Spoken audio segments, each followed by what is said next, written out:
Welcome to Wanderlust and Wishes, the podcast where we explore the world one destination at a time. I'm Julie. And I'm Krystle. As travel agents with fantastical vacations, we are here to share our passion for travel and help you turn your wanderlust into reality. From hidden gems to bucket list adventures, join us as we dive into the sights, sounds, and stories of our favorite destinations. So grab your passport, pack your bags, and let's embark on this journey together.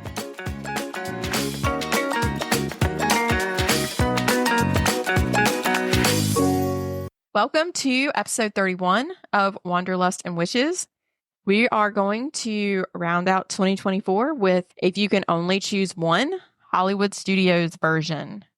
Merry Christmas if you're listening to this as the day it comes out. Hopefully we're giving you a little fun reprieve from maybe some craziness. Or if you're listening to this after Christmas, we hope you had the best day with loved ones.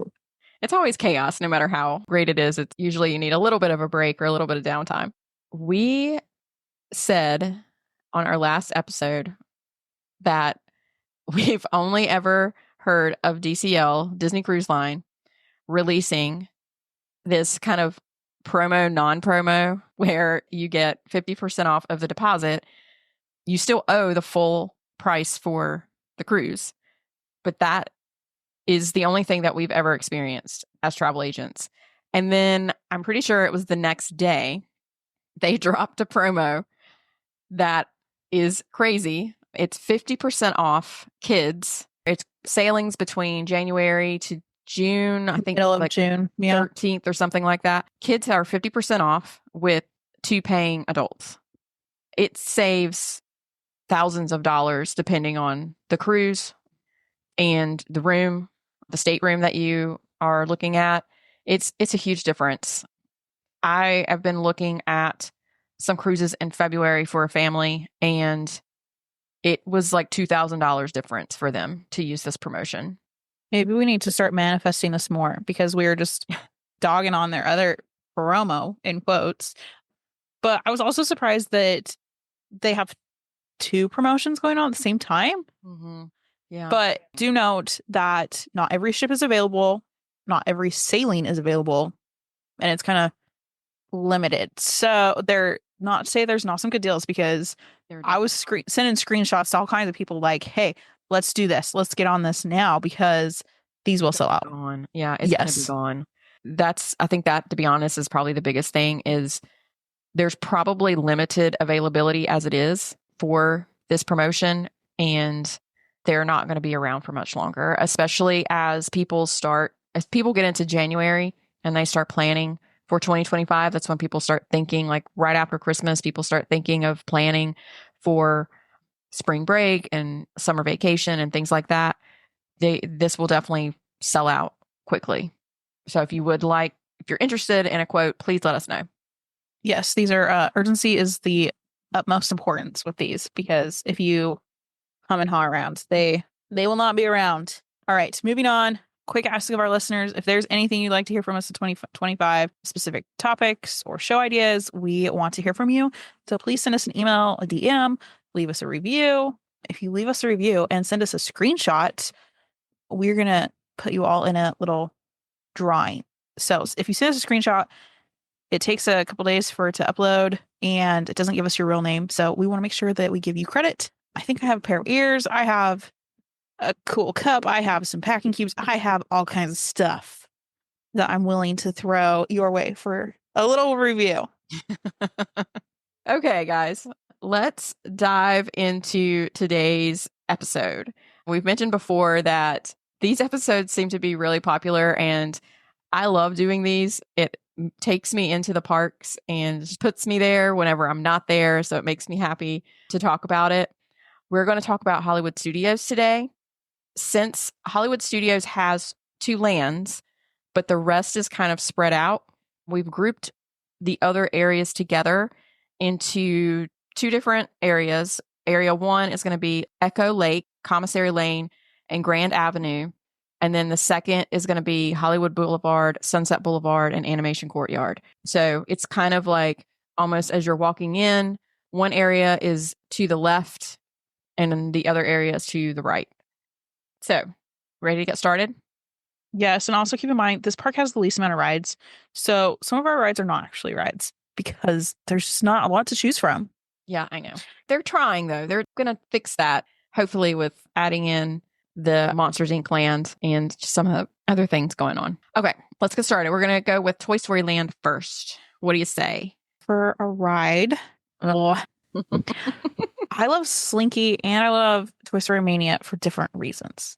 I have very sentimental attachment to Toy Story Mania, and I love that everybody can ride it and that it's at Disneyland. But there's something pretty fun about Slinky, and it's like one of those like starter roller coasters. So if they're just over a toddler, they can ride it and they think it's hilarious. So I guess it depends on how old your kids are. That's my cop out for picking both. That's not an answer. You do this every time.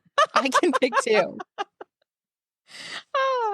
So, like Krystle, I had a really tough time picking one for this area. And again, I also have kind of a sentimental attachment to Toy Story Mania. I don't know, there's just something about it. My family loves it. We usually ride it multiple times. It's something that we have like this competition, trying to see who can do the best or who can basically beat Rob because he always gets the most points. So we're always trying to beat Rob. I love Slinky Dog Dash. We typically rope drop it so that we can, get on there and not have to wait. But if I had to pick one, I'm definitely going with Toy Story Mania. So, little story about Toy Story Mania. My dad was obsessed with Toy Story Mania. Mm-hmm. And if anybody ever knew my dad, he's also pretty frugal, pretty cheap guy. We got off the ride, California Adventure, and he walked right up to the little stand and picked up the Wii game and bought it on the spot because he loved it so much and he wanted to destroy us at home. I need to see if my mom still has the Wii game somewhere because they don't even make that anymore. That's so funny. It is very easy to get into a competition. Oh my goodness. He was so competitive. So yes. Okay, food. I'm picking the breakfast tachos. It's basically, Disney calls them potato barrels, but they're tater tots. I don't know why they do that. It's so weird. I don't know. It's only in like 9 out of 10 places. Like there's somewhere I know I've seen it there. There's like tater tots. Anyway, so the tots with scrambled eggs and biscuits and gravy hits the spot. That's my favorite food in Toy Story Land. We've been to the Woody's Rodeo Roundup barbecue. It was decent for like large scale barbecue, but it's expensive. You're paying for a character meal without the characters. So if they had characters, I would love it more. Yeah. But pro tip, since the breakfast window is so small, I always put in a mobile order when we're on the Skyliner on the way to the park in the morning to secure my breakfast tachos. Because if you think about it, by 10 a.m., they're gone. Yeah. I mean, even if you did, there's not going to be a spot. Yeah, you're like already in the lunch hour for mobile orders. I also chose the tachos from Woody's lunchbox. In fairness, I haven't eaten at Roundup Rodeo Barbecue, but I don't know that I would be able to choose even that. I would still think I would choose the tachos. I get them without the queso or the gravy, and then I get this is the lunch version. I get the vegan chili because of the gluten-free piece. For the snack, I'm staying at Woody's, and I'm going to get probably one of their seasonal, what do they call them? They call them like a box tart, lunch box tart, but they're basically a grown-up homemade Pop-Tart. Yeah. And they always have a different one, and they are so cute, and they're very Instagrammable. So that's what I would pick. There's not really, I don't know, the tachos could be a snack, but I use it for a meal. Yeah. That's a heavy snack. Yes. I can't have that Pop-Tart, but it looks delicious. I'm always very jealous of anyone that has it. I'm sure you all have grown to know that I'm not surprised. I'm going to pick coffee as my snack because I'd rather have coffee than food most of the time. So I'm going to get a shaken Jamaican. This is technically outside of Toy Story Land, but it's like right there as you're going into it. And it really wasn't part of any of the other areas. So I just kind of stole it. because that's usually where I get it. As soon as we come out, either on our way in or on our way out. It's usually on our way out because we're usually running to get to Slinky Dog for rope drop. And then once I do that, I need to go get a coffee. Yeah, that's what I'm doing for my snack. For the attraction, I'm meeting Jessie. She's my girl. If her line is not forever long, it can get super hot and super long. But I'll take the first ride on Slinky, and then when I'm done and we do a rider switch, John and the other kids will go, and I'm here on my mobile order and standing in line eating my tacos while I wait for them. So it's like a win-win situation all around. I also love watching the Green Army Men march through on their drums. They're so fun when they're like interacting with you and like asking if you've seen Bo Peep sheep, and they're just fun. I think it's amazing that they can march with those gigantic flat plastic pieces, or they're supposed to be those plastic pieces on their feet. It's insane. I think it's crazy that they're able to do that and not fall over. I would totally fall over. It's like walking in flippers at the beach. It is. And they do it like perfectly. They do it so well. And so I had on my attraction that really the only thing that I could think of would be to meet Woody and Jessie. But we honestly don't typically wait in that line. I don't think I've ever been there when the line hasn't been super duper long. If it were manageable, then I definitely would want to stop and meet them. I just don't want to ever sit and wait. And usually I'm ready to get my coffee. Yes. So I'm on my way out. If you've never been there, they meet kind of right outside the queue of Twister Mania. So it's like right in the middle of the land. Mm-hmm. There was one time that John and I were standing in front of the big Woody statue as you come into the land with the PhotoPass photographer. And he was taking a picture, and all of a sudden he started laughing. And Woody was on his way to his break and came up behind us and photobombed us. Oh, that's so funny. And the PhotoPass photographer got a picture of it. It was hilarious. And we were like, I love stuff what? like that. I know. It was so good. You didn't have to wait in line. No, we didn't. And we got a better picture because we had the good backdrop. Yeah.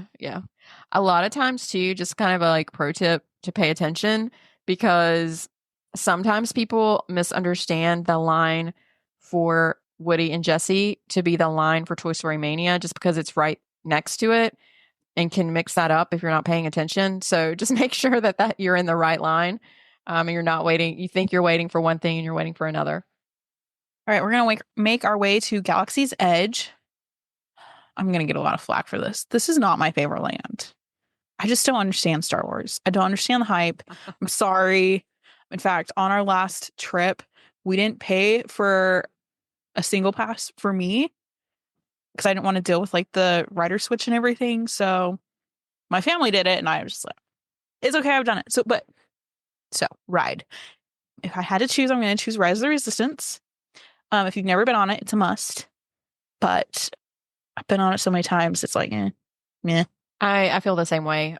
I think, at least for me, the newness of the ride has worn off, and it's not that it's not a fantastic ride, but I'm not waiting for 2 hours, and I also don't want to pay to wait. Mm-hmm. I don't. To me, it's not worth it, because if they were to maybe do refreshed the story or did something a little bit different, I definitely would want to do it again. But I would prefer to go on the Millennium Falcon than to do Rise of Resistance. And I don't love that one either, because you're just button mashing. I guess it would be different if we had a whole group of us and we could get the cast member to change it to Chewbacca mode, and we had a lot of people who actually knew what they were doing, and not a 5-year-old crashing us and making me sick. And I'm sitting there you're not doing your job, so I'm trying to mash all these buttons so we actually do something. I don't know why. It just makes me laugh every time. I laugh the entire time because it doesn't matter. Even if you have someone that sort of knows what they're doing, you're still crashing into everything. Oh, it yeah. just makes me laugh. It just cracks me up. And the first time that we ever rode it with the girls, we were there with another family. We went together, and Ella was a pilot, and then Shane, the little the little boy that was with our other family, he was a pilot, and Ella screamed the entire time. And it just, every time I think about it, it makes me laugh. She screamed just like she had no idea what she was doing, and they were crashing everywhere. It was so horrible, but it was so hilarious at the same time. That's so funny. I'm excited for the new scenes to see what they do. Yes, me too. For food, I'm going to go to Ronto Roasters and I'm going to get the Ronto wrap. I've had the breakfast and I've had the lunch. I didn't love one more than the other. I think it just depends on the time of day, how hungry you are. I don't know, your preferences. Do you like egg or not? So that's always been my go-to. I'm going to go to Docking Bay 7 and get the kids meal, the chicken tip yip. It's gluten-free fried chicken with white rice and vegetables. I really like the Ronto wrap. You can get it in a gluten-free version, but it's also sausage, and I can only have so much of that. So the basically chicken tenders with rice and vegetables is a lot safer choice for me. So that's what I'm going to go with. As far as a snack, I don't know if I've ever gone a snack in Galaxy's Edge except for one of the really cool little round Diet Cokes. The Diet Coke. Duh. Like Diet Coke, I need a sponsorship. I'm this close to buying a fountain machine for my house. Like, oh my gosh. The obsession is real. Anyway, but like food snack, I don't think I've ever gotten one. So maybe like the fun popcorn, like the flavored popcorn. Definitely skipping the milk because ew. But I think I always just go get my tachos. I don't know that they have a lot of good true snack options in this area. Well, and then again, Ronto wrap is supposed kind of like a snack, not so much like a meal, but I treat it as one. I know. I think a lot of something that could be a snack, their portions are so large that you can definitely have a meal with it. So for me, I'm going to pick coffee again. If you can pick coffee, I can pick Diet Coke. Cold brew black calf from Katsaka's Kettle. I can't have the chocolate puffs in it, but otherwise it's good stuff. As far as attraction, I'm going to go with characters again. We've had some really fun interactions with characters in Galaxy's Edge. Chewie and Rey grabbed Collar and walked with him. We've had some hilarious interactions with the stormtroopers. In fact, every time we see the stormtroopers, my kids try to like get them to talk back to them. So that's always their mission. So I'm going to say characters. The stormtroopers are so fun. I honestly think that either being a stormtrooper or potentially being Kylo Ren might be Rob's dream job, being able to be in those roles and like make up like ridiculous stuff to talk to people about. I once made a comment to one of the stormtroopers. I asked him aren't you a little short for a stormtrooper? And he followed me around for like a really long time. I was like, okay, I'm not talking to them ever again. So for me, the attraction, I would choose building a lightsaber at Savi's workshop. Now, this is not cheap, so it's not something that's free, but I think the experience is really, really unique. You know, Disney's known for their storytelling and really immersing you into the stories that they tell, and they do a really good job with this. The details of the workshop, and then the cast member that's walking you through building the lightsaber, and they're so in character, and it's just really well done. And a lot of times there are a bunch of 40-year-old men that are basically living their 13-year-old self or 10-year-old self's dream of building a lightsaber, and it's just the cutest thing ever. Have you been there since what was the Star Wars hotel shut down? The Galactic I'm curious. Star Cruiser. Yes, since the Star Cruiser closed, I'm curious how things are now, because that was one of their like excursions, is that they would go to Galaxy's Edge and spend time. So I'm curious the dynamic now, how much it's changed without that. If you still have a bunch of the middle-aged men in there geeking out. Well, I mean, we didn't go on the Galactic Star Cruiser, and Rob was like, that was one of the first things he wanted to do, was to do that. And both of the girls have done it. My dad has done it. I mean, but we're also, we're a Star Wars family. Yeah. We love Star Wars. So it was a really fun thing for us. Let's move on to the Echo Lake, Commissary Lane, Grand Avenue area. So basically, like, if you know Gertie, the big dinosaur, For my ride, I'm picking the Indiana Jones Stunt Spectacular. It's cool, like it's neat. I don't love it, but it's shaded, so And keeps they my have that kids fat- entertained. They have that gigantic fan in there too. That's also nice. Yes, so that was my ride because I'm picking something else for my attraction. I picked Star Tours. I love this ride. It's actually my favorite of all the Star Wars rides. It's just not in Galaxy's Edge. I've been seeing this meme go around that cracks me up every time I see it. And it's a bar graph and it has what gives people feelings of power. And one of them is money, one of them is status. And those are like, smaller bars on the bar graph. And then being chosen as the Star Tours Rebel Spy is like 4 times. You So people. it just makes me laugh because and it's so funny because my daughter Ella and myself, we've been chosen. I don't even know how many times. Multiple times. we get chosen all the time. And it's just so funny because when I don't know when they take the picture, but you always look like a complete idiot, like deer in headlights whenever they take the picture. So it's so funny. For my food, I'm going to ABC Commissary and I'm going to get the buffalo chicken grilled cheese. It is delicious. There's lots of seating in there. It's AC. You can fill up your water bottle. They have good pebbled ice. They have Bow and Diet Coke. The best. They also have good, like I had shrimp tacos there, I think, last time we were there. We really like that. It's a good reprieve. I don't feel like it's as popular as some of the others. So we can always find a good seat. They have good bathrooms. I kind of feel like it's a little bit hidden though. It really Because it's is. down Commissary Lane. Commissary Lane is kind of sneaky because it's like this, it's very shaded and almost, I don't want to say dark because it's not dark, but it's definitely not like, you can't really, if you don't know it's there, you can miss it. Yeah, you walk by it really easy. So yeah, that's where I'm going. For me, Hollywood and Vine, I think I've talked about this before.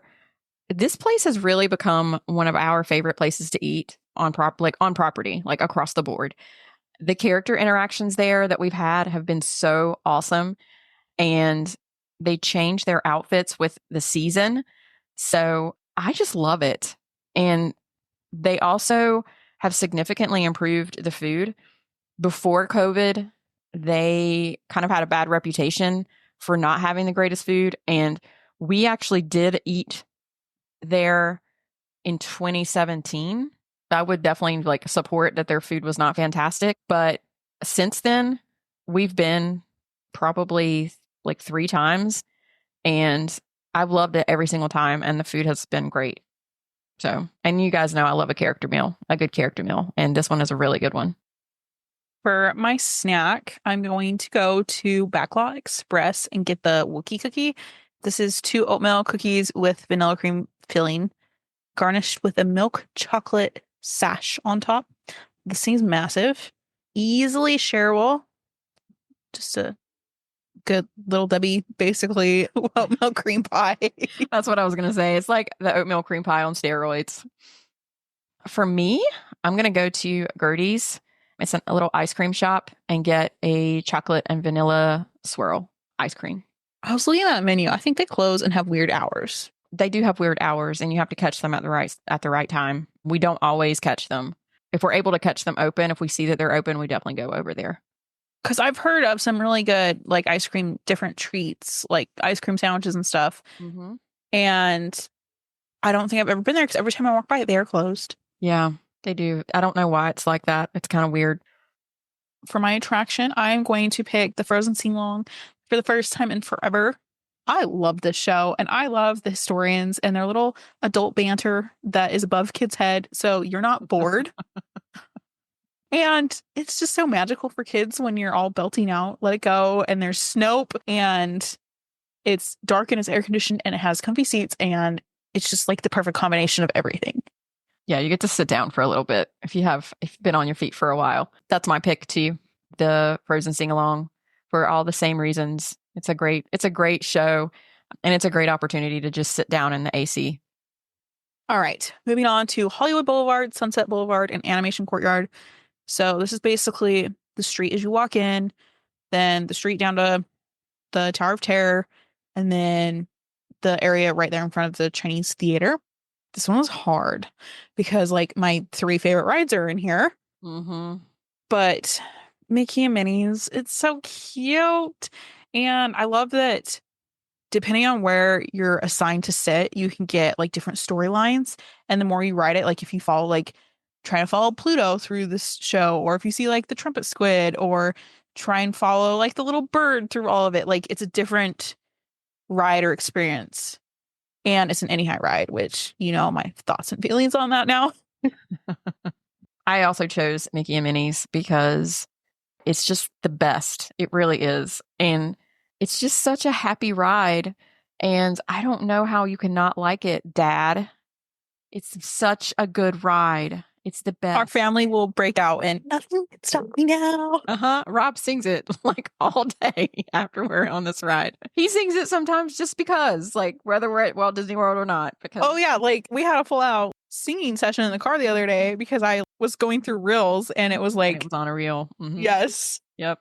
This was a little difficult because I love Tower of Terror so much, but if I'm going to have to choose one, it's definitely going to be Mickey and Minnie's.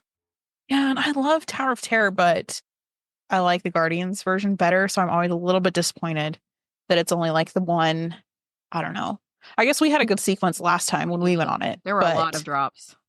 I usually am just feel disappointed when I come off. And this one, like you were saying too, Mickey and Minnie's you can experience with your whole family. You know, Lena and Rob are not fans of Tower of Terror. So Tower of Terror is more a ride that I do with Ella. And, you know, we kind of have to split off. And we don't have to do that for Mickey and Minnie's. We all 4 of us love it. And we're able to ride it together. For food, I'm going to go the Hollywood Brown Derby and get the Cobb salad. Because it's on everybody's list. So why not? Something lighter than regular, like heavy park food. I've not personally had it, but I've heard such great things about it. I definitely need to make an effort to try to get over there and have it. It's just so hard because we always want to eat at Hollywood and Vine. So we're making that reservation instead. And so it's hard for me to experience this one. So I need to be better about doing something. I'm going to challenge your next trip that you are not to do any sit downs that you've already done. Oh, that's going to be hard. Oh, I will try. So far, my trip's not until October, so I'm going to have a long time to decide. No Crystal Palace and no Hollywood and Vine. No, so sad. So for me, my pick for food, again, I'm going to do a kid's gluten-free chicken strips or cheeseburger from Rosie's All-American Cafe. They also have a gluten-free brownie, and it's very yummy. So depending on how hot it is, I'll get a brownie. If it's too hot, sometimes it's too hot for a brownie because it's not like you're sitting down in the AC, you know, eating in this situation. So for my snack, as you are going down, is it Hollywood Boulevard towards the tower? It's Sunset. Is that Sunset? Yeah, and Hollywood Scoops is right next to you, basically where it's in the market. Yes. So down Sunset though, there's like a whole 4 or 5 different little markets that have all sorts of things. Yeah. So I'm gonna pick some ice cream from Hollywood Scoops, and everybody's upset that they took the blueberry waffles off their menu. So I'm holding out hope that they'll bring that back. But I know we've done like Mickey bars and like even just like a fruit cup and like some good stuff and all. So don't skip out on this. It doesn't look like much from the outside, but go explore the menus because there's Hollywood Scoops, there's Fairfax Fair, Catalina Eddie's, and then Rosie's All American Cafe. Like all kind of and Anaheim Produce. They're like all right there. They have several nice little places for sure. It's basically across from, well, almost if you keep going past the shops that are on the right. I don't know if it's across from any. I don't think there's shops so much once you get. No, across the street is more like the Beauty and the Beast live on stage. Yes, that's right. And the Sorcerer Mickey billboard. I'm going to be consistent here. Oh my goodness, Julie. I'm going to go with the Shaken Jamaican from the Tower of Terror Joffrey's. Do we need to do like a Joffrey stand episode? I'm almost always going to get, depending on where, not all of them have shaken Jamaican, but if they have shaken Jamaican and cold brew, that's what I'm getting. It's good stuff. So I am going first, but for the attraction, Julie has stolen mine. So Still say it. Well, is shopping considered an attraction? I think we can say that. Yeah. So I'm going to go with shopping down Sunset because I love all those little stores. There's like a really nice Pandora right there. There's like the Pigstar little store. So I'm very familiar with them because of the rider switch for Rockin' and Tower. So I'm always right there on that little stretch. Back and forth. There's some powerful AC right there too in some of those shops. I know. They open the door and you get blasted. So that is my attraction over there. I'm going to choose Fantasmic. Not every time, but sometimes we will get the Fantasmic dining package at Hollywood and Vine. And when you do that, you get guaranteed seating.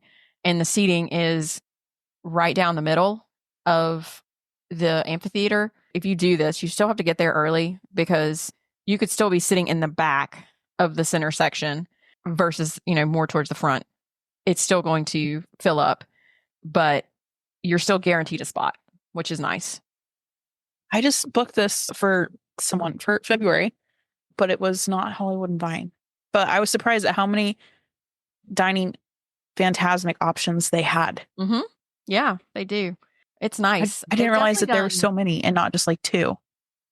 Oh, you mean for the different restaurants? Yeah. Yeah. I think they've done a lot better with making it easier to do the dining packages. It used to be a lot more difficult to find them. And now, once they post them, they're all kind of together in a nice little neat section to be able to book them, which is very nice when you are trying to get all of the different things booked. It's really nice to have them there. And that's across the board. That's in all the different parks. We loved doing this. It is more expensive. So just as a FYI, like your bill is a little bit more expensive because you are getting that guaranteed seat, but it's nice to be able to have it. Well, I think that covers all of Hollywood Studios. Don't send me any of your hate mail. Send it to Julie. What? I didn't say anything. I don't think you said anything like scandalous like you do sometimes. Maybe I'll work on that for 2025. Less hot takes on Wanderlust and Wishes. No, I think it's great because you are a Disneyland child. And so some of the things that are so beloved, even though, and they're like wackadoodle, I don't even know why we always love them. Like, I don't know. Like, sometimes I can't even tell you with certainty, like, why do I have such a deep obsession with this particular thing? Or why am I so defensive of it? It's so weird. And so, you'll come in and say, like, what is this? Because it's not something that you knew as a kid.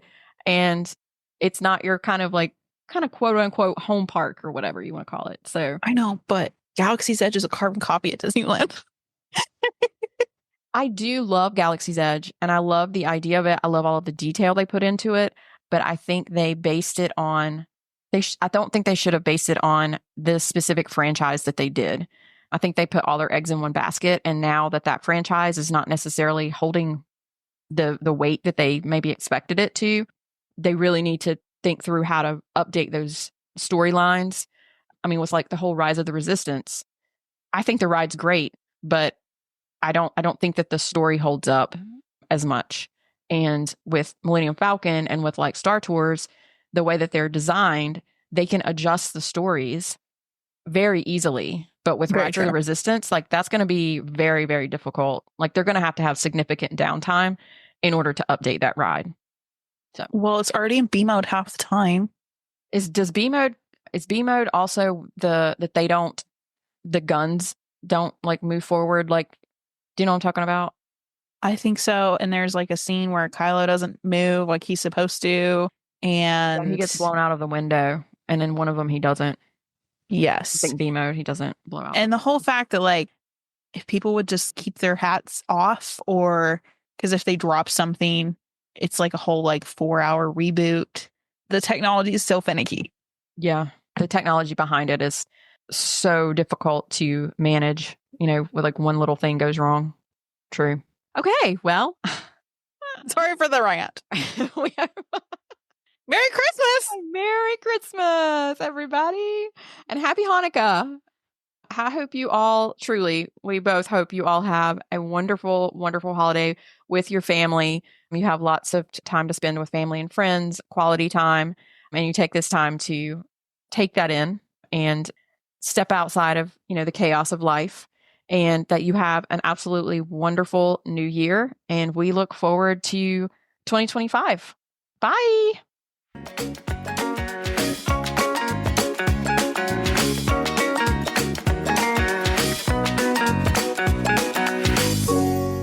Thanks for tuning in to another episode of Wonderlust and Wishes. If you enjoyed today's episode, don't forget to subscribe and leave us a review on your favorite podcast platform. And remember, the world is full of wonders waiting to be explored. Until next time, happy travels. Bye for now.